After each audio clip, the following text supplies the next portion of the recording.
தோள்பட்டையில இங்க பிராக்சர்.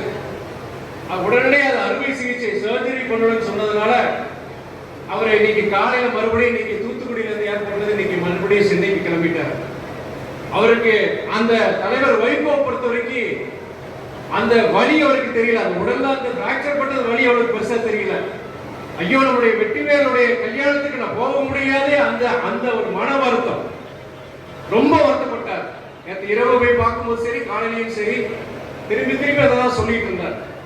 அதனால அப்புறம் நாங்கள் சமாதானப்படுத்தணும், பிராக்சர் ஆயிருக்கு, இதோட நீங்க போக முடியாது அப்படின்னு சொல்லிட்டு டாக்டருடைய வற்புறுத்தல்னால இன்னைக்கு நீங்க அந்த கல்யாணத்துக்கு நீங்க போக முடியல. மற்றபடி இந்த கல்யாணம் நல்லா சிறப்பா நடக்கும்னு சொல்லிட்டு அவரை சமாதானப்படுத்திட்டு தான் நாங்க இங்க வந்திருக்கிறோம். நாங்க ஏன் அதை சொல்றேன்னா, இன்னைக்கு இந்த முன்னாடி பேசும்பொழுது தடமாறாத கொள்கை தங்கம்னு சொல்லியிருந்தாங்க. நம்ம மேயர் சொல்லியிருந்தாரு, நம்முடைய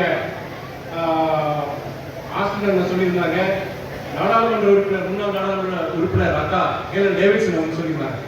அந்த தடமாறாத கொள்கை தங்கம் இருக்கும்போது இந்த இயக்கம் 30 வருஷமா பல்வேறு சோதனைகளை தாண்டி இந்த இயக்கம் இன்னைக்கு இருக்குன்னா அந்த சகோதரர் அந்த வெற்றிவேல் போன்ற நிர்வாகிகள் தான். இன்னைக்கு ஐயா பாலபண்டாரதி அடிகளார் ஒரு வார்த்தையை சொன்னார். இன்னைக்கு நம்ம கர்மவீரர் ஐயா காமராஜருக்கு வந்து இன்னைக்கு மணிமண்டபம் இன்னைக்கு இந்த குமரி அந்த கரையோட நிக்குதுன்னா அதுக்கு காரணம் வைகோன்னு சொன்னாங்க. எல்லாரும் அதான் சொல்லுவாங்க.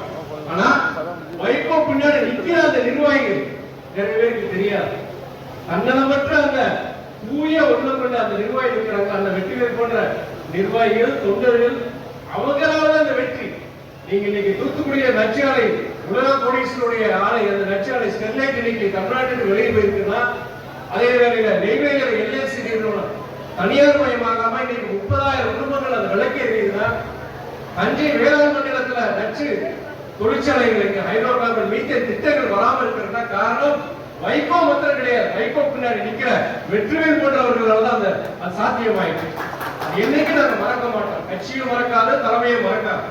இன்னைக்கு எல்லாரும் இன்னைக்கு அதனாலதான் இன்னைக்கு அவர் பொதுவா நான் இன்னைக்கு அரசியலுக்கு வந்து 4 வருடங்கள்ல ஒரு நிகழ்ச்சினா தலைவர் போவார், நான் போறது கிடையாது, யாரோ ஒருத்தர் போகட்டும்னு சொல்லிட்டு இந்த நிகழ்ச்சியை பொறுத்த 2 பேரும் வர்ற காரணம் வந்து அந்த வெற்றிவேலுக்கு திட்டமிட்டு நாங்க பண்ணல. ஆனா ஒரு சந்தர்ப்ப சூழ்நிலை இதை அனுமதிக்கிற, ஆனா ஒரு மனசு நிறைவா இருக்கு. இன்னைக்கு அரங்கம் நிறைஞ்சிருக்கு. இன்னைக்கு எங்க இயக்கம் மாத்திரம் கிடையாது, திராவிட முன்னேற்ற கழகத்துக்கு அடுத்த முக்கியஸ்தர்கள் மேயர் வந்திருக்கிறாரு, அமைச்சர் வந்திருக்கிறாரு, கூட்டணி இல்லாத கட்சியை சார்ந்த இவர் நிறைய பேர் வந்திருக்கிறீங்க. இந்த நகர் இந்த நகரத்தை சார்ந்த முக்கியஸ்தர் பல பேர் வந்திருக்கீங்கன்னா அது அண்ணன் வெற்றிவேலுடைய அவருடைய பலவித அந்த தன்மை தான்.